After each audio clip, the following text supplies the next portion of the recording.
Hello friends, welcome to the success Kendra. Friends, आप सभी को गुड मॉर्निंग। और फ्रेंड्स, सबसे पहले तो आप सेशन को लाइक कर दीजिए और सेशन का लिंक किसी भी एक ग्रुप में फटाफट शेयर कर दीजिए।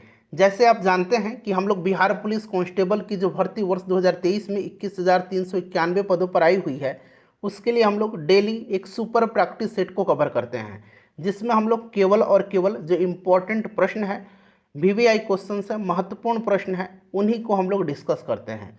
और आज हमारा यह सुपर प्रैक्टिस सेट का सेट नंबर 10 है।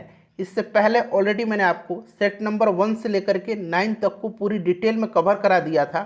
अगर आपने इन सेशंस को नहीं देखा है तो ज़रूर देख लीजिएगा। इनका लिंक आपको आज की इस सेशन के डिस्क्रिप्शन बॉक्स में मिल जाएगा। चैनल पर अगर आप पहली बार विजिट कर रहे हैं, बिहार पुलिस की बेहतरीन तरीके से तैयारी करना चाहते हैं, तो आप चैनल को सब्सक्राइब कर लीजिए और ये जो घंटी का निशान है, बेल आइकन है, इसको ज़रूर दबा लीजिएगा, ताकि जब भी बिहार पुलिस कांस्टेबल भर्ती 2023 से संबंधित कोई भी इम्पोर्टेंट वीडियो अपलोड किया जाए तो उसका नोटिफिकेशन सबसे पहले आपके पास पहुंच जाए। तो चलिए फ्रेंड्स, सेशन आज का स्टार्ट करते हैं। सेशन को मैं फिर से आपसे रिक्वेस्ट कर रहा हूं कि एक बार लाइक कर दीजिए और इसका लिंक किसी भी एक ग्रुप में शेयर कर दीजिए। आज के सेशन का पहला प्रश्न पढ़ेंगे, बहुत ही इंपॉर्टेंट क्वेश्चन है। चीन में कल्चरल रिवॉल्यूशन 1966 से 1976 तक 10 वर्षों तक चली। इस क्रांति की शुरुआत किसने की थी? देखिए, कल्चरल रिवॉल्यूशन जो है यह अंग्रेजी शब्द है, हिंदी में इसको हम लोग सांस्कृतिक क्रांति कहेंगे। क्लियर है? अगर आपसे पूछा जाए कि चीन में सांस्कृतिक क्रांति यानी कि कल्चरल रिवॉल्यूशन कब से कब तक चला था, तो याद रखेंगे 1966 से 1976 तक। कितने वर्षों तक चला था? तो 10 वर्षों तक चला था। इस क्रांति की शुरुआत किसने की थी, यही आपसे प्रश्न में पूछा गया है। सभी लोग इसका आंसर लाइव चैट में देकर के बताएंगे। 5 से 7 सेकंड का समय लीजिए और आंसर इसका कमेंट में देकर के बताइए। मैं इंतजार कर रहा हूं। बताइए पहले इसका राइट आंसर क्या हो जाएगा। चलिए ध्यान दीजिएगा फ्रेंड्स, अगर हम बात करें कि चीन में कल्चरल रिवॉल्यूशन जो 1966 से 1976 तक 10 वर्षों तक चला था, इस क्रांति की शुरुआत किसने किया था? तो माओ त्से तुंग ने किया था। बहुत ही इंपॉर्टेंट क्वेश्चन है। ठीक है, बात चीन की आई है तो यहाँ से कुछ हम इंपॉर्टेंट पॉइंट्स को कवर करते हैं। देखिए, sun यat-sen यहाँ दिया गया है। डॉक्टर sun यat-sen को चीन का राष्ट्रपिता कहा जाता है। 1911 में हुई चीनी क्रांति के ये नेता थे। 1911 में जो चीनी क्रांति हुई थी, अगर आपसे पूछा जाए कि उसका नेता कौन था, तो ये sun यat-sen थे। sun यat-sen ने कुओमिंतांग, अगर आपसे पूछा जाए कि कुओमिंतांग पार्टी की स्थापना चीन में किसने किया था, तो कुओमिंतांग पार्टी की स्थापना चीन में डॉक्टर sun यat-sen ने किया था। चीन का राष्ट्रपिता इनको कहा जाता है। चीन को एशिया का मरीज कहा जाता है। अगर पूछा जाए कि चीन को किसको एशिया का मरीज कहा जाता है, तो चीन को एशिया का मरीज कहा जाता है। ठीक है। अच्छा, भारत और चीन के बीच एक पंचशील समझौता हुआ था। कब हुआ था पंचशील समझौता? तो 1954 में भारत और चीन के बीच में हुआ था। इस पर हस्ताक्षर भारत के तत्कालीन प्रधानमंत्री पंडित जवाहरलाल नेहरू और चीन के जो प्रधानमंत्री था चाउ एन लाई, इन्हीं दोनों के मध्य हुआ था। जवाहरलाल नेहरू जी और चाउ एन लाई के मध्य हुआ था पंचशील समझौता। इतने सारे आपको पॉइंट्स ध्यान रखने हैं। चलिए नेक्स्ट क्वेश्चन कर लेंगे। अगला प्रश्न है कि निकोलो कोंटी नामक इतावली यात्री किसके शासनकाल में भारत आया था? निकोलो कोंटी नामक इतावली यात्री किसके शासनकाल में भारत आया था? फटाफट आंसर सभी लोग कमेंट करेंगे। बताइए राइट आंसर इसका क्या हो जाएगा। बिहार पुलिस कांस्टेबल भर्ती 2023 की तैयारी बेहतरीन तरीके से करना चाहते हैं तो आपके लिए यह चक्षु पब्लिकेशन का बुक सबसे बेस्ट रहेगा। यहाँ पर आप देख सकते हैं, यह बुक जो है चक्षु पब्लिकेशन का है, बिहार पुलिस सिपाही भर्ती परीक्षा 2023। तो यहाँ पर देखेंगे विषय सूची में इस बुक में total 5 previous year question paper भी दिया गया है। जो सबसे लेटेस्ट बिहार पुलिस कांस्टेबल का एग्जाम हुआ है उसका 5 क्वेश्चन पेपर है यहाँ पर। 21/3/2021 का प्रथम पाली का, 21/3/2021 का द्वितीय पाली का, 8/3/2020 का प्रथम पाली, 8/3/2020 का द्वितीय पाली और 22/10/2017 का question paper Bihar police constable का दिया गया है। साथ ही साथ देखिए इसमें टोटल जो है, यहाँ पर आप देख सकते हैं टोटल यहाँ पर 20 प्रैक्टिस सेट भी दिया गया है। टोटल यहाँ पर 20 प्रैक्टिस सेट दिया गया है और ये प्रैक्टिस सेट बहुत ही इम्पॉर्टेंट है, बहुत ही शानदार है, क्योंकि ये बिल्कुल नया जो बिहार पुलिस कांस्टेबल का पैटर्न है उस पर आधारित यह प्रैक्टिस सेट है। यहाँ पर देख लीजिएगा फ्रेंड्स, ये क्वेश्चन पेपर प्रीवियस ईयर का लिया गया है। साथ ही साथ मैं आपको दो बुक और बता रहा हूँ, चक्षु पब्लिकेशन का ही है। इन बुक्स को आप ले सकते हैं और अपनी बिहार पुलिस कांस्टेबल की तैयारी को और भी मजबूत कर सकते हैं। देखिए, निकोलो कोंटी जो था यह इटली का यात्री था और यह देवराय प्रथम के शासनकाल में आया था। किसके शासनकाल में? देवराय प्रथम के शासनकाल में। अब्दुल रज्जाक जो था, अब्दुल रज्जाक, यह फारसी यात्री था और यह देवराय द्वितीय के शासनकाल में अब्दुल रज्जाक आया था। अच्छा, पूछा जाता है कि नूनिज किसके शासनकाल में आया था? नूनिज जो था यह पुर्तगाली यात्री था और यह अच्युत, यहाँ मैं लिख देता हूँ, अच्युत देवराय के समय में जो है आया था। क्लियर? याद रहेगा आपको, अच्युत देवराय के समय में आया था कौन? तो नूनिज आया था। अच्छा, कृष्णदेव राय के समय में कौन आया था? तो कृष्णदेव राय के समय में डोमिंग पायस और बारबोसा आया था। बारबोसा और डोमिंग पायस, ये भी पुर्तगाली यात्री थे, ये आए थे दोनों कृष्णदेव राय के समय में। चलिए अगला प्रश्न कर लेंगे। नेक्स्ट क्वेश्चन हमारा कि भारतीय संविधान की किस अनुसूची में विभिन्न पदाधिकारियों द्वारा पद ग्रहण के समय ली जाने वाली शपथ का उल्लेख है? बताइए, राइट आंसर सभी लोग कमेंट करेंगे। देखिए, वर्तमान में अगर आपसे पूछा जाए कि भारतीय संविधान में कितनी अनुसूचियां हैं, तो टोटल बताइए 12 अनुसूचियां हैं। 22 भाषाओं का उल्लेख किस अनुसूची में है? आप कमेंट करेंगे। कमेंट करिए सभी लोग कि 22 भाषाओं का उल्लेख जो है किस अनुसूची में है। पहले इसका आंसर कमेंट करेंगे, फिर आप क्वेश्चन नंबर 3 का आंसर कमेंट करेंगे। बताइए, 22 भाषाओं का उल्लेख किस अनुसूची में है? तो ये 8वीं अनुसूची में है। अच्छा, किस अनुसूची में विभिन्न पदाधिकारियों द्वारा पद ग्रहण के समय ली जाने वाली शपथ का उल्लेख है? तो यह 3री अनुसूची में है। अच्छा, चौथी अनुसूची बहुत ही इंपॉर्टेंट है, 5वीं अनुसूची भी इंपॉर्टेंट है। चौथी अनुसूची में क्या है? छठी अनुसूची, ठीक है। चौथी अनुसूची में क्या है? तो इसमें राज्यसभा में सीटों का आवंटन है। छठी अनुसूची तो बहुत इंपॉर्टेंट है, बहुत इंपॉर्टेंट है, यहाँ पर स्टार मार्क लगाई। देखिए, छठी अनुसूची में असम, मेघालय, त्रिपुरा, मिजोरम, इन 4 राज्यों का नाम आपको याद रखना है। असम, मेघालय, त्रिपुरा और मिजोरम के जनजातीय क्षेत्रों के प्रशासन का उपबंध है। किसमें? तो छठी अनुसूची में। चलिए अगला प्रश्न कर लेंगे। नेक्स्ट क्वेश्चन है कि पार्ट्समाउथ की संधि किन 2 देशों के मध्य हुई थी? पार्ट्समाउथ की संधि किन 2 देशों के मध्य हुई थी? राइट आंसर सभी लोग कमेंट करेंगे। पार्ट्समाउथ की जो संधि है यह किन 2 देशों के मध्य हुई थी? देखिए ध्यान दीजिए, ये जो पार्ट्समाउथ की संधि है ये हुई थी कब? तो ये भी इंपॉर्टेंट है, 1905 ईस्वी में हुई थी पार्ट्समाउथ की संधि। और इसी संधि के तहत जो है जापान और रूस के बीच की युद्ध की समाप्ति हुई थी। तो ये जापान और रूस राइट आंसर हो जाएगा इसका, पार्ट्समाउथ की संधि। अच्छा, पीत आतंक, यहाँ मैं लिख देता हूँ पीत आतंक। पीत आतंक के नाम से किसको संबोधित किया जाता है? तो जापान को पीत आतंक के नाम से संबोधित किया जाता है। अभी मैंने बताया आपको कि एशिया का मरीज किसको कहा जाता है? तो एशिया का मरीज चीन को कहा जाता है। अगर आपसे पूछा जाए कि यूरोप का मरीज किसको कहा जाता है? तो यूरोप का मरीज तुर्की को कहा जाता है। ठीक है, चलिए नेक्स्ट क्वेश्चन करेंगे, क्वेश्चन नंबर 5। भारतीय विश्वविद्यालय अधिनियम किस वर्ष पास हुआ था? भारतीय विश्वविद्यालय अधिनियम जो है यह किस वर्ष पास हुआ था? बहुत ही इंपॉर्टेंट क्वेश्चन है। बताइए राइट आंसर इसका क्या हो जाएगा। सभी लोग कमेंट करेंगे आंसर, कोई भी लोग ऐसा नहीं है कि वीडियो को सिर्फ वॉच करेंगे, आंसर कमेंट में देकर के बताएंगे। बताइए, भारतीय विश्वविद्यालय अधिनियम किस वर्ष पास हुआ था? देखिए 1902 में, 1902 में लॉर्ड कर्जन ने सर टॉमस रैले की अध्यक्षता में, सर टॉमस रैले की अध्यक्षता में एक विश्वविद्यालय आयोग का गठन किया था। ठीक है, इसी विश्वविद्यालय आयोग की सिफारिश पर 1904 में जो है भारतीय विश्वविद्यालय अधिनियम को पास किया गया।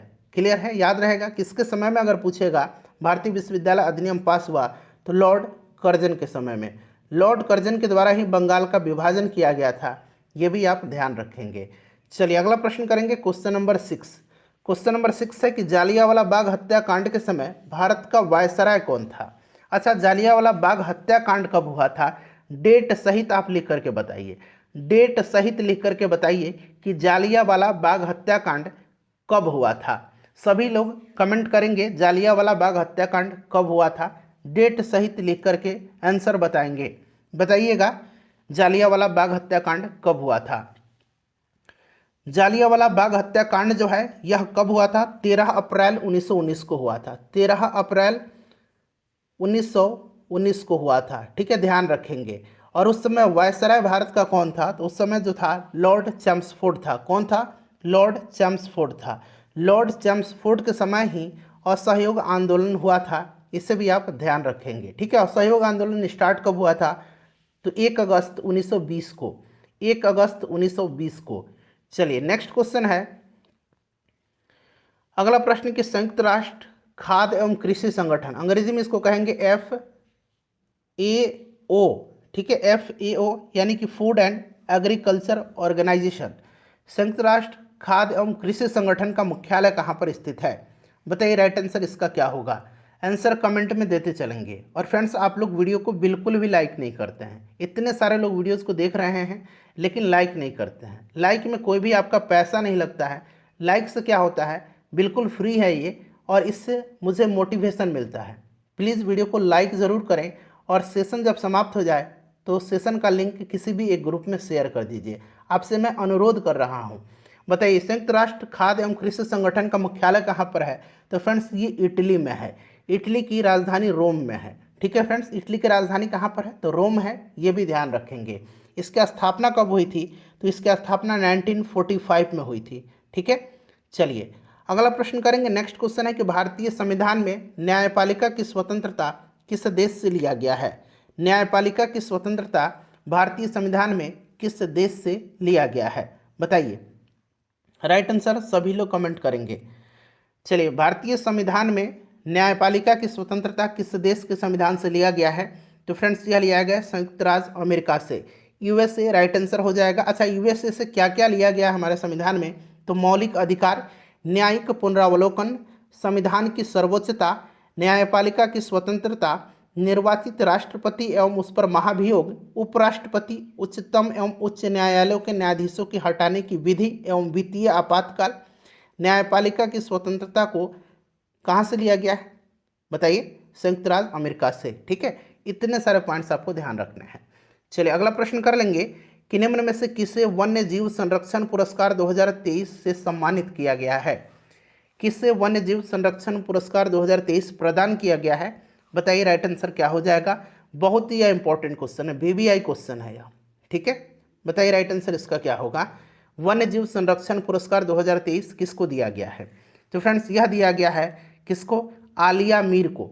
आलिया मीर को दिया गया है। ये जम्मू कश्मीर की हैं, ध्यान रखेंगे। ठीक है, आलिया मीर राइट आंसर हो जाएगा। अगला प्रश्न कि मेगास्थनीज के अनुसार मौर्य काल में मार्ग निर्माण अधिकारी था। कौन था इसमें से मौर्य काल में मार्ग निर्माण अधिकारी? अच्छा, मेगास्थनीज के बारे में तो आपको पता ही है। ठीक है, इसकी पुस्तक कौन सी है? इंडिका है। और यह सेल्यूकस निकेटर का राजदूत था। मेगास्थनीज किसके शासनकाल में आया था? तो चंद्रगुप्त मौर्य के। ठीक है, मेगास्थनीज के अनुसार मौर्य काल में मार्ग निर्माण अधिकारी क्या कहलाता था? बताइए, सभी लोग कमेंट करके इसका आंसर बताएंगे। राइट आंसर इसका बताइए, बताइए कमेंट करके। जल्दी जल्दी आंसर आप लोग टाइप करेंगे। मेगास्थनीज के अनुसार मौर्य काल में जो मार्ग निर्माण अधिकारी था ये एग्रोनोमोई था। कौन था? एग्रोनोमाई। क्लियर है? अच्छा, ये अंतपाल कौन था? तो अंतपाल जो था ये सीमावर्ती दुर्गों का रक्षक था। मौर्य काल में सीमावर्ती दुर्गों का रक्षक कौन था? अंतपाल था। नगर रक्षा का अध्यक्ष कौन था? तो ये नायक था। राजुक कौन था? तो देखिए, अशोक के समय में जनपदीय न्यायालय के न्यायाधीश को राजुक कहा जाता था। अगर प्रश्न पूछा जाए कि अशोक के समय जनपदीय न्यायालय के न्यायाधीश को क्या कहा जाता था? तो राजुक कहा जाता था। चलिए अगला प्रश्न करेंगे कि ऑरेंज नदी किस देश में बहती है? ऑरेंज नदी जो है यह किस देश में बहती है? बताइए, राइट आंसर कमेंट करके बताएंगे। कमेंट करिए, ऑरेंज नदी किस देश में बहती है? देखिए, ऑरेंज नदी जो है यह दक्षिण अफ्रीका की सबसे लंबी नदी है। ऑरेंज नदी दक्षिण अफ्रीका में बहती है। दक्षिण अफ्रीका की सबसे लंबी नदी है ऑरेंज नदी। नेक्स्ट क्वेश्चन है क्वेश्चन नंबर 12 कि निम्नलिखित में से कौन सा क्रम सापेक्ष साइज को स्पष्ट दिखाता है? सापेक्ष साइज बढ़ते क्रम में दिया गया है। बताइए कौन सा सापेक्ष साइज बढ़ते क्रम में सही दिया गया है? देखिए क्या होता है कि आवर्त सारणी जो है इसमें हम लोग ग्रुप में जब हम ऊपर से नीचे आते हैं तो क्या होता है, परमाणु त्रिज्या बढ़ती जाती है। ठीक है, परमाणु त्रिज्या बढ़ती जाती है। और यहाँ पर देखेंगे लिथियम, सोडियम और पोटेशियम जो है यह ग्रुप 1 के तत्व हैं। ग्रुप 1 में लिथियम है, फिर सोडियम है, फिर पोटेशियम है। जब हम ऊपर से नीचे आ रहे हैं तो परमाणु त्रिज्या बढ़ रही है। इसका मतलब क्या हो रहा है कि साइज, त्रिज्या बढ़ रही है तो साइज भी तो बढ़ेगा, इसीलिए ऑप्शन ए राइट आंसर इसका हो जाएगा। ठीक है, चलिए अगला प्रश्न करेंगे। क्वेश्चन नंबर 13, कि निम्नलिखित में से किस सुल्तान ने जिल ए इलाही की उपाधि धारण की थी। जिल ए इलाही की उपाधि किस शासक ने धारण किया था, किस सुल्तान ने धारण किया था। दिल्ली सल्तनत का कौन सा शासक था जिसने जिल ए इलाही की उपाधि धारण की थी, बताइए। सभी लोग कमेंट करेंगे। बहुत ही बेहतरीन क्वेश्चन है, इस सुपर प्रैक्टिस सेट में आप देख ही रहे हैं। किस सुल्तान ने जिल ए इलाही की उपाधि धारण किया था। तो देखिए जिल ए इलाही की उपाधि जो है यह धारण किसने किया था, तो बलबन ने किया था। जिल ए इलाही का मतलब होता है पृथ्वी पर ईश्वर की छाया, पृथ्वी पर ईश्वर की छाया।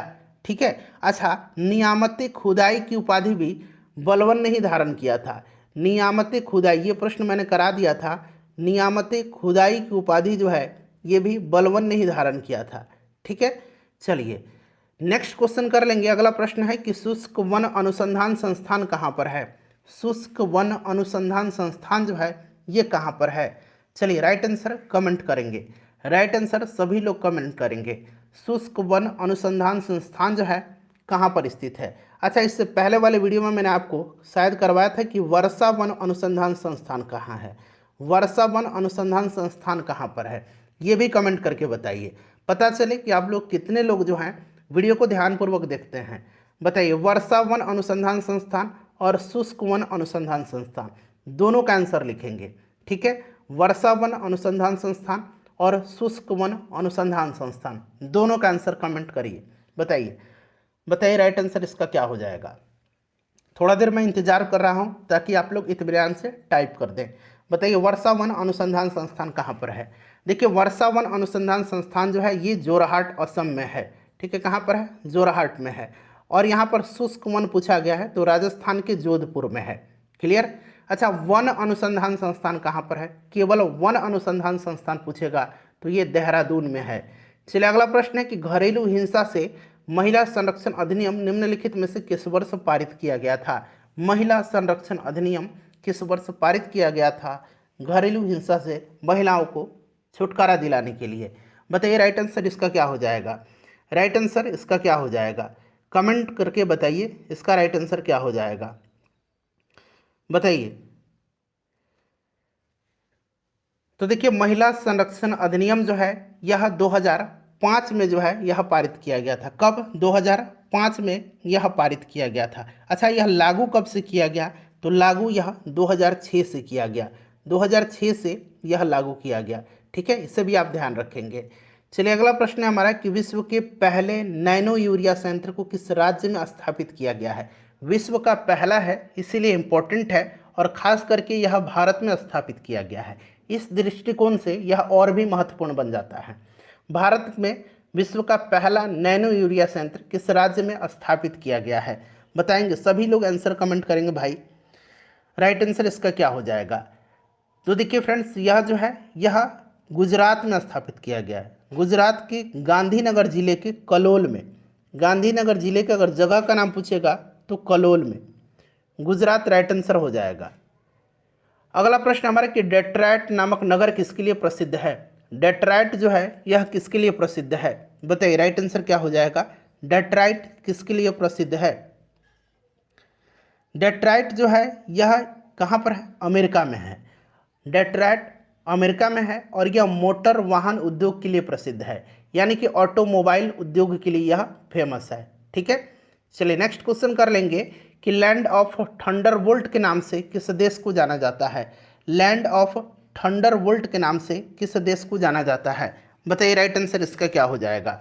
लैंड ऑफ थंडरबोल्ट के नाम से किसको जाना जाता है। चलिए लैंड ऑफ थंडरबोल्ट, बताइए राइट आंसर इसका क्या हो जाएगा, कमेंट करेंगे सभी लोग।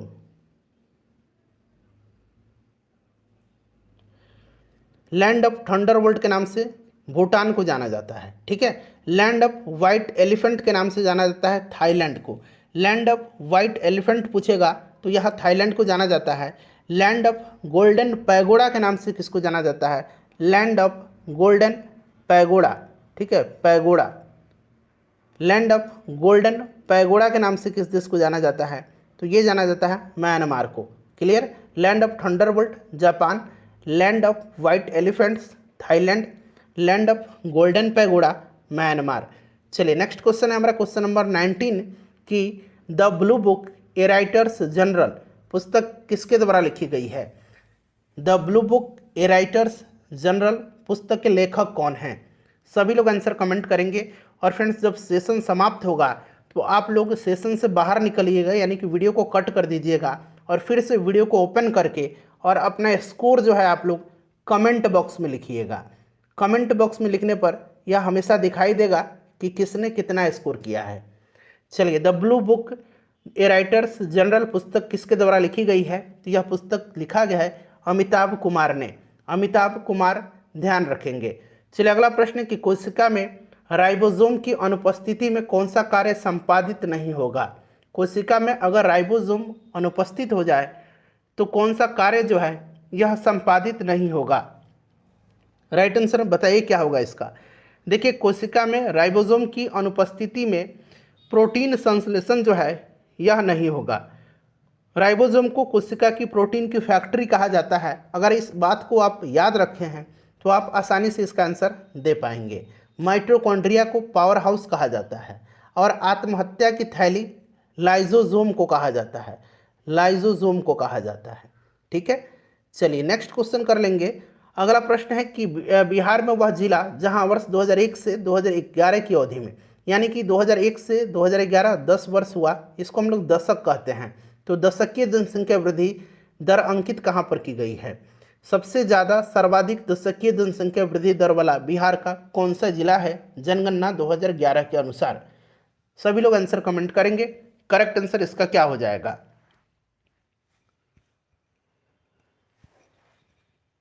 सही आंसर इसका कमेंट करेंगे आप लोग।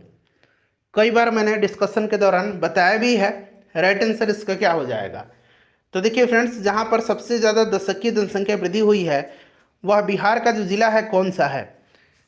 तो फ्रेंड्स यह बिहार का जिला जो है यह मधेपुरा है। कौन सा है? मधेपुरा है। और सबसे अगर कम दशकीय जनसंख्या वृद्धि दर पूछा जाए तो ये गोपालगंज का रहा है। चलिए अगला प्रश्न है हमारा कि अलाउद्दीन खिलजी का उत्तराधिकारी कौन था? अलाउद्दीन खिलजी का उत्तराधिकारी कौन था? सभी लोग आंसर कमेंट करेंगे भाई। अलाउद्दीन खिलजी का उत्तराधिकारी कौन था? बताइए राइट आंसर क्या हो जाएगा? तो देखिए अलाउद्दीन खिलजी का जो उत्तराधिकारी था यह कौन था? कुतुबुद्दीन मुबारक खिलजी था। कुतुबुद्दीन मुबारक खिलजी यह खिलजी वंश का आखिरी शासक था, आखिरी सुल्तान था। इसकी हत्या इसकी वजीर खुसरो खान ने कर दिया, ठीक है, खुसरो खान ने कर दिया और दिल्ली सल्तनत पर तुगलक वंश की स्थापना किया था। और यही खुसरो खान जो था गियासुद्दीन तुगलक के नाम से सिंहासन पर बैठा था। क्लियर है? चलिए आगे बढ़ेंगे, नेक्स्ट क्वेश्चन कर लेंगे। अगला प्रश्न है हमारा कि मांग के लिए आवश्यक तत्व है। मांग के लिए आवश्यक तत्व है, बताइए राइट आंसर क्या हो जाएगा? तो देखिए किसी वस्तु को प्राप्त करने की इच्छा, वस्तुओं को क्रय करने के लिए साधन, वस्तुओं को खरीदने के लिए साधन को खर्च करने की तत्परता। यानी कि वस्तु की इच्छा, एक निहित मूल्य, साधन व्यय करने की तत्परता। उपरिक्त सभी इसका करेक्ट आंसर हो जाएगा। अगला प्रश्न है कि संघ लोक सेवा आयोग का अध्यक्ष और उसके सदस्यों का कार्यकाल कितना होता है? संघ लोक सेवा पूछा गया है, राज्य लोक सेवा होता है और संघ लोक सेवा होता है। तो आपसे संघ लोक सेवा पूछा गया है। संघ लोक सेवा आयोग का अध्यक्ष और सदस्यों का कार्यकाल कितना होता है? संघ लोक सेवा आयोग के अध्यक्ष और सदस्यों की नियुक्ति राष्ट्रपति के द्वारा की जाती है, ठीक है, ध्यान रखेंगे। चलिए बताइए राइट आंसर इसका क्या हो जाएगा? और राज्य लोक सेवा के जो अध्यक्ष है और उसके सदस्य है उसकी नियुक्ति राज्यपाल के द्वारा की जाती है, परंतु राज्यपाल को हटाने का अधिकार उसको नहीं है। संघ लोक सेवा आयोग के अध्यक्ष और सदस्यों का कार्यकाल होता है 6 वर्ष या 65 वर्ष की आयु सीमा, जो भी पहले हो। और राज्य लोक सेवा आयोग का अध्यक्ष का जो और उसके सदस्य की जो सीमा है आयु की, ये आपका 6 वर्ष या 62 वर्ष है। चलिए नेक्स्ट क्वेश्चन है कि प्रतिरोध का व्युत्क्रम चालकता है। प्रतिरोध का व्युत्क्रम जो है चालकता है। यदि प्रतिरोध की इकाई ओम है तो चालकता की इकाई क्या होगी? बताइए राइट आंसर क्या होगा इसका। यदि प्रतिरोध की इकाई ओम है तो चालकता की इकाई क्या होगी?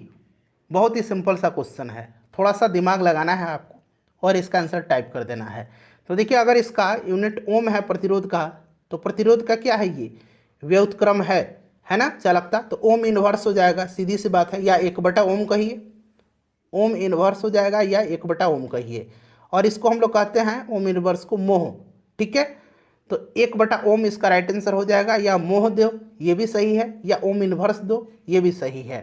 चलिए अगला प्रश्न करेंगे कि एक वयस्क पुरुष के लिए सामान्य हीमोग्लोबिन की मात्रा प्रति 100 ml रक्त में कितना होती है? एक वयस्क मनुष्य के लिए सामान्य हीमोग्लोबिन की मात्रा प्रति 100 ml कितना है? एक रेंज होता है, और यहाँ पर सामान्य पूछा गया है, रेंज नहीं पूछा गया आपसे, आपसे सामान्य मात्रा पूछा गया है, बताइएगा। तो देखिए पुरुषों के लिए जो है यह 14.5 ग्राम होना चाहिए, और महिलाओं के लिए 13.5 ग्राम होना चाहिए। चलिए नेक्स्ट क्वेश्चन कर लेंगे कि केंद्रीय सरकार का उच्चतम सिविल अधिकारी कौन होता है? उच्चतम सिविल अधिकारी केंद्रीय सरकार का कौन होता है? उच्चतम विधि अधिकारी नहीं, सिविल अधिकारी पूछा गया है। उच्चतम विधि अधिकारी तो आपको पता है कि महान्यायवादी अटॉर्नी जनरल को कहा जाता है। उच्चतम सिविल अधिकारी किसको कहा जाता है? तो उच्चतम सिविल अधिकारी जो है यह कहा जाता है कैबिनेट सचिव को, कैबिनेट सचिव को यानी कि मंत्रिमंडल सचिव को कहा जाता है। नेक्स्ट क्वेश्चन कर लेंगे, question number 28। Friends please session को एक बार लाइक कर दीजिए, प्लीज प्लीज सेशन को लाइक कर दीजिए। देखिए रूसी क्रांति के समय रूस का शासक कौन था? रूसी क्रांति के समय रूस का शासक कौन था? अच्छा, रूस की क्रांति हुई थी कब? रूस की क्रांति हुई थी 1917 में, रूसी क्रांति 1917 में हुई थी। ठीक है, ध्यान रखेंगे। और उस समय रूस का शासक कौन था? उस समय रूस का शासक जो था यह जार निकोलस द्वितीय था, जार निकोलस द्वितीय था। अच्छा, फ्रांस की क्रांति की शुरुआत कब हुई थी? तो 1789 में फ्रांसीसी क्रांति की शुरुआत हुई थी, इसे भी आप ध्यान रखेंगे। रूस की क्रांति 1917 में। नेक्स्ट क्वेश्चन है हमारा कि सल्तनत काल में मंत्री परिषद को क्या कहा जाता है? सल्तनत काल में मंत्री परिषद को क्या कहा जाता है? कमेंट करेंगे आंसर सभी लोग कमेंट करेंगे। सल्तनत काल में मंत्री परिषद को क्या कहा जाता था? कमेंट किस प्रकार से करना है, तो यहाँ पर क्वेश्चन का नंबर जैसे ये 29 नंबर है यहाँ पर टाइप कर दीजिए, और यहाँ पर जो भी ऑप्शन है A B C D यहाँ पर आप टाइप कर दीजिए। जैसे कि A सही है तो A लिखिए, B सही है तो B लिखिए, C सही है तो C लिखिए, D सही है तो D लिख दीजिए। बताइए सल्तनत काल में मंत्री परिषद को क्या कहा जाता है? तो फ्रेंड्स सल्तनत काल में मंत्री परिषद को जो है मजलिस खलवत कहा जाता था, विजारत कहा जाता था। मुगल काल में मंत्री परिषद को अगर पूछा जाए कि मुगल काल में मंत्री परिषद को क्या कहा जाता था, तो विजारत कहा जाता था। क्लियर है? चलिए अगला प्रश्न है हमारा कि यदि दो स्थानों की स्थिति में 90 डिग्री देशांतर का अंतर है तो दोनों स्थानों के बीच में समय का अंतर कितना होगा? बताइए, दो स्थानों की स्थिति में अगर 90 डिग्री देशांतर का अंतर है तब दोनों स्थानों के बीच समय का अंतर कितना होगा? समय का अंतर दोनों स्थानों के बीच कितना होगा? बताइए राइट आंसर क्या हो जाएगा? आपको पता है कि 1 डिग्री देशांतर में कितने समय का अंतर होता है? तो 4 मिनट का, 4 मिनट का अंतर होता है। तो बहुत ही ईजी है, अगर 1 डिग्री में 4 मिनट का अंतर है तो 90 डिग्री में कितना होगा? 90 गुना 4 कर दीजिए, यानी कि 9 चौका 36, यानी कि 360 मिनट हो जाएगा। अब 360 मिनट को हम घंटा में बदलेंगे तो 60 से हम लोग डिवाइड कर देंगे, 0 से 0 कैंसिल हो जाएगा, और 36 6 टाइम में 6 से कट गया, तो 6 घंटा इसका राइट आंसर हो जाएगा। अगला प्रश्न कि इनमें से कौन सी रचना कृष्णदेव राय की है? कृष्णदेव राय की रचना इसमें से कौन सी है? बताइए, कृष्णदेव राय की रचना इसमें से कौन सी है? तो कृष्णदेव राय की 2 रचनाएं आपको याद रखना है, एक तो आमुक्तमाल्याद हो गया और दूसरा जाम्बवती कल्याण, जाम्बवती कल्याण। ठीक है, याद रखेंगे जाम्बवती, यहाँ मैं लिख देता हूँ जाम्बवती कल्याण। ठीक है, और एक आमुक्तमाल्याद, ये कृष्णदेव राय की रचना है। ठीक है, चलिए पांडुरंग महात्म्य जो है यह तेनालीरामन की रचना है। नेक्स्ट क्वेश्चन है कि अल्फा टॉक्सिन नामक विष उत्पन्न होता है। एक अल्फा टॉक्सिन है, एक अल्फा टॉक्सिन है, अल्फा टॉक्सिन। ठीक है, एक अल्फा टॉक्सिन है और एक है एफ्लाटॉक्सिन। ठीक है, एक अल्फा टॉक्सिन हो गया और एक है एफ्लाटॉक्सिन, एफ्लाटॉक्सिन। ठीक है, तो देखिए अल्फा टॉक्सिन पूछा गया है, तो अल्फा टॉक्सिन जो है ये जीवाणु के द्वारा होता है, और एफ्लाटॉक्सिन पूछेगा, ये एफ्ला है ये अल्फा है, तो एफ्लाटॉक्सिन कवक के द्वारा। ठीक है, दोनों को मिक्स मत करिएगा। चलिए नेक्स्ट क्वेश्चन है कि लाल सागर और भूमध्य सागर को जोड़ने वाली नहर कौन सी है। लाल सागर और भूमध्य सागर को जोड़ने वाली जो नहर है ये कौन सी है। सिंपल सा क्वेश्चन है, यह नहर जो है यह स्वेज नहर है। चलिए अगला प्रश्न है हमारा कि लोकसभा के सदस्य अपना त्यागपत्र किसे सौंपते हैं। लोकसभा के सदस्य जो हैं अपना त्यागपत्र किसको सौंपते हैं, बताइएगा। राइट आंसर क्या हो जाएगा, सोच समझ के आंसर दीजिएगा। लोकसभा के सदस्य अपना त्यागपत्र किसको सौंपते हैं, बताइए राइट आंसर क्या हो जाएगा। चलिए, लोकसभा का अध्यक्ष उपाध्यक्ष को त्यागपत्र देता है और उपाध्यक्ष लोकसभा का अध्यक्ष को त्यागपत्र देता है, और लोकसभा के सदस्य अपना त्यागपत्र किसको देते हैं, बताइए। तो ये देते हैं लोकसभा के अध्यक्ष को। ठीक है, चलिए उसके बाद नेक्स्ट क्वेश्चन है कि जेंदा अवस्था किस धर्म का धार्मिक ग्रंथ है। जेंदा अवस्था जो है यह किस धर्म का धार्मिक ग्रंथ है। जेंदा अवस्था जो है यह किस धर्म का है, बाइबल ईसाइयों का है, ठीक है, कुरान मुस्लिम का है, बताइए। जेंदा अवस्था किसका है, तो यह पारसियों का धार्मिक ग्रंथ है जेंदा अवस्था। नेक्स्ट क्वेश्चन है कि पीबीसी का पूर्ण रूप क्या है, पीबीसी का फुल फॉर्म क्या है, पीबीसी का फुल फॉर्म बताना है। जल्दी जल्दी बताइए, आसान प्रश्न है, जल्दी से टाइप कर दीजिए। पीबीसी का फुल फॉर्म जो होता है पॉलीविनाइल क्लोराइड होता है, पॉलीविनाइल क्लोराइड इसका राइट आंसर हो जाएगा। अगला प्रश्न है कि ऑक्जेनोमीटर, यहाँ अंग्रेजी में भी मैंने लिखा है, ऑक्जेनोमीटर जो है इसका प्रयोग किया जाता है। ऑक्जेनोमीटर का प्रयोग जो है यह किया जाता है। ऑक्जेनोमीटर का प्रयोग जो है यह पौधे की वृद्धि दर नापने में किया जाता है, पौधे की वृद्धि दर नापने में किया जाता है। ठीक है, और एक क्रेस्कोग्राफ भी है, क्रेस्कोग्राफ जिसका आविष्कार जगदीश चंद्र बोस ने किया था, यह भी पौधे की वृद्धि दर को नापता है, क्रेस्कोग्राफ। चलिए अगला प्रश्न है हमारा कि ल्यूकोडर्मा किस अंग से संबंधित बीमारी है। ल्यूकोडर्मा किस अंग की बीमारी है, बताइए राइट आंसर इसका क्या होगा। ल्यूकोडर्मा जो है यह किस अंग की बीमारी है, बताइए राइट आंसर। ल्यूकोडर्मा, आपने सफ़ेद दाग देखा होगा, स्किन पर हो जाता है सफ़ेद दाग, उसी को हम लोग ल्यूकोडर्मा कहते हैं, ये त्वचा से संबंधित बीमारी है। नेक्स्ट क्वेश्चन हमारा कि पराक्रम दिवस जो है ये कब मनाया जाता है। पराक्रम दिवस कब मनाया जाता है, बताइए राइट आंसर क्या होगा। देखिए पराक्रम दिवस कब मनाया जाता है, सभी लोग आंसर कमेंट करेंगे, सभी लोग आंसर कमेंट करेंगे और सेशन को पूरा लगाएंगे। बताइए पराक्रम दिवस कब मनाया जाता है। पराक्रम दिवस जो है यह प्रत्येक वर्ष कब मनाया जाता है।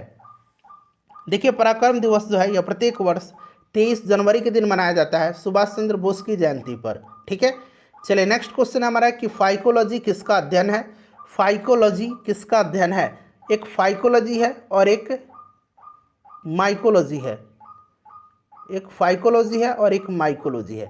फाइकोलॉजी होता है यह शैवालों का अध्ययन होता है, ठीक है, और माइकोलॉजी जो होता है ये कवकों का अध्ययन जो है माइकोलॉजी कहलाता है। ठीक है, चलिए अगला प्रश्न हमारा कि लघु गणक किसके द्वारा विकसित किया गया। लघु गणक जो है यह किनके द्वारा विकसित किया गया, लघु गणक किसने विकसित किया है, लघु गणक विकसित किसने किया है, तो फ्रेंड्स ये किया है जॉन नेपियर ने। नेपियर राइट आंसर हो जाएगा यहाँ पर। ठीक है, चलिए नेक्स्ट क्वेश्चन हमारा कि कौन खाद्य श्रृंखला का निर्माण करता है। खाद्य श्रृंखला का निर्माण, इस तरह का प्रश्न बिहार पुलिस में लगातार पूछा जाता है। खाद्य श्रृंखला का निर्माण कौन करता है, तो देखिए सबसे पहले तो घास, ठीक है, ये क्या है, घास क्या है, बताइए, घास क्या है, उत्पादक है।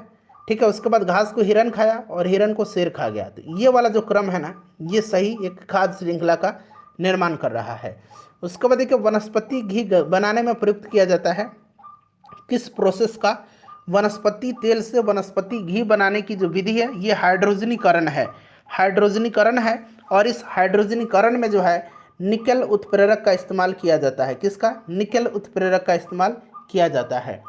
चलिए अगला प्रश्न है, ये इक्वेशन दिया गया है और यहाँ पर क्या आएगा क्वेश्चन मार्क पर आपको बताना है, बताइए। तो देखिए यहाँ पर CH4 मीथेन है, ये ऑक्सीजन से रिएक्शन कर रहा है, तो यहाँ पर क्या आएगा क्वेश्चन मार्क की जगह पर, बताइए। तो देखिए CH4 है और ये ऑक्सीजन से रिएक्शन कर रहा है, तो यहाँ पर जो होगा ये आपका हो जाएगा क्या, CO2 हो जाएगा और प्लस H2O होगा और उष्मा मुक्त होगी, हीट, ठीक है, हीट। अब यहाँ पर ये हीट है। अब यहाँ पर देखिएगा CH4 में, अब इस इक्वेशन को हम बैलेंस भी कर देंगे, ठीक है। अब यहाँ पर देखिएगा CH4 है, यहाँ कार्बन कितना है भाई, तो 1 है। यहाँ पर कार्बन कितना है, तो 1 है। यहाँ पर हाइड्रोजन कितना है, तो 4 है, लेकिन इस साइड में हाइड्रोजन 2 ही है, तो यहाँ पर हम 2 से मल्टीप्लाई कर देंगे। अब देखिए 2 से करेंगे तो हाइड्रोजन 4 हो गया, और ऑक्सीजन 2 इधर है और 2 इधर है, तो ऑक्सीजन अब कितना हो जाएगा, 4 हो जाएगा। यहाँ पर भी हम 2O2 लिख देंगे। क्लियर है। चलिए ये पूरी तरह से जो है आपका बैलेंस्ड हो गया। तो ऑप्शन नंबर यहाँ पर इसका ए राइट आंसर हो जाएगा। नेक्स्ट क्वेश्चन है हमारा कि लघु परिपथन के समय परिपथ में विद्युत धारा का मान, शॉर्ट सर्किट में विद्युत धारा का मान क्या होता है, तो शॉर्ट सर्किट में विद्युत धारा का मान बहुत ज़्यादा बढ़ जाता है, बहुत ज़्यादा बढ़ जाता है। 45 नंबर है कि बोमन संपुट किस तंत्र का भाग है। बोमन संपुट जो है यह किस तंत्र का भाग है, बताइए राइट आंसर। देखिए बोमन संपुट जो है यह वृक्क यानी कि किडनी का एक भाग है। किडनी क्या होता है, तो एक उत्सर्जन तंत्र होता है, ठीक है, तो यह उत्सर्जन तंत्र का हिस्सा है बोमन संपुट। ग्रेफाइट में कार्बन के परमाणु एक दूसरे से निम्नलिखित बंधों में से किसके द्वारा जुड़े होते हैं। ग्रेफाइट में कार्बन के परमाणु एक दूसरे से किस बॉन्ड के द्वारा जुड़े होते हैं, बताइए। सभी लोग आंसर कमेंट करेंगे। फ्रेंड्स कमेंट करिए सभी लोग आंसर। देखिए ये जो है सहसंयोजी बंध के द्वारा जुड़े होते हैं, सहसंयोजी बंध राइट आंसर हो जाएगा। नेक्स्ट है कि मानव के लिए श्रव्य आवृत्ति परास क्या है। ये जो रेंज दिया गया है सुनने के लिए, एक श्रव्य होता है, एक होता है अवश्रव्य जिसको कि हम लोग इंफ्रासोनिक कहते हैं, इंफ्रासोनिक कहते हैं, और एक अपश्रव्य जिसको कि हम लोग अल्ट्रासोनिक कहते हैं, जिसको हम लोग क्या कहते हैं, अल्ट्रासोनिक कहते हैं, ठीक है। अब बताइएगा, और ये ऑडिबल रेंज है। तो मानव कान के लिए जो है ये 20 हर्ट्ज से लेकर के 20,000 हर्ट्ज तक होता है, 20 हर्ट्ज से लेकर के 20,000 हर्ट्ज तक। 20,000 हर्ट्ज को हम लोग क्या कहेंगे, 20 किलो हर्ट्ज कहते हैं। तो इस तरह से भी अगर दिया रहे कि 20 हर्ट्ज से लेकर के 20 किलो हर्ट्ज तक, या 20 हर्ट्ज से लेकर के 20,000 हर्ट्ज तक, दोनों सही है। अच्छा ये 20 हर्ट्ज से जो कम की आवृत्ति है उसको इंफ्रासोनिक कहेंगे, और ये 20 किलो हर्ट्ज से जो ज़्यादा की है इसको हम लोग अल्ट्रासोनिक कहते हैं। नेक्स्ट क्वेश्चन है कि आहार नली की सबसे बाहरी परत क्या कहलाती है। आहार नली की सबसे बाहरी परत जो है यह क्या कहलाती है, बताइए। आहार नली की सबसे बाहरी परत क्या कहलाती है, राइट आंसर सभी लोग कमेंट करेंगे भाई, और सेशन को लाइक कर दीजिएगा। आहार नली की सबसे बाहरी परत क्या कहलाती है, बताइए राइट आंसर इसका क्या हो जाएगा। आहार नली की सबसे बाहरी परत जो होती है उसको हम लोग कहते हैं सिरोसा। क्या कहते हैं, उसको हम लोग सिरोसा कहते हैं। Option number A right answer हो जाएगा। आहार नली की जो सबसे बाहरी परत है इसको सिरोसा कहा जाता है। ये प्रश्न बन भी चुका है, कहाँ पर, तो ये पूछा गया था बिहार पुलिस सब इंस्पेक्टर के एग्ज़ाम में, ठीक है। इसको सिरोसा कहा जाता है, क्लियर है, याद रखेंगे। और आहार नली में लुमन की सबसे जो भीतरी परत होती है, सबसे भीतरी परत, उसको म्यूकोसा कहा जाता है। चलिए 49 नंबर क्वेश्चन है कि निम्नलिखित में से कौन सी ऊष्मा की इकाई नहीं है। ऊष्मा की इकाई इसमें से देखिए कौन सा नहीं है, ध्यानपूर्वक पढ़िएगा और आंसर कमेंट करिए सभी लोग। देखिए इसमें से ऊष्मा की जो इकाई है वो कैलोरी है, ब्रिटिश थर्मल यूनिट है BTO, और जूल है। फोन जो है ये ऊष्मा की इकाई नहीं है, फोन ऊष्मा की इकाई नहीं है, फोन ऊष्मा की इकाई नहीं है। ध्यान रखेंगे 1 कैलोरी बराबर कितना होता है, तो 1 कैलोरी बराबर होता है 4.18 जूल। ये भी प्रश्न बनता है, ठीक है, इसे भी आप ध्यान रखेंगे। चलिए 50 नंबर प्रश्न है कि पाचन तंत्र द्वारा उत्पादित अम्ल कौन सा है। इसका आंसर मैं आपको बता रहा हूं, तब तक आप लोग क्या करिए, सेशन को लाइक कर दीजिए और आप कमेंट बॉक्स में चले जाइए और अपना स्कोर कमेंट करके बता दीजिए। 85 प्रश्न को हम लोग सुपर प्रैक्टिस सेट में कवर करते हैं। पाचन तंत्र द्वारा जो उत्पादित अम्ल है यह हाइड्रोक्लोरिक अम्ल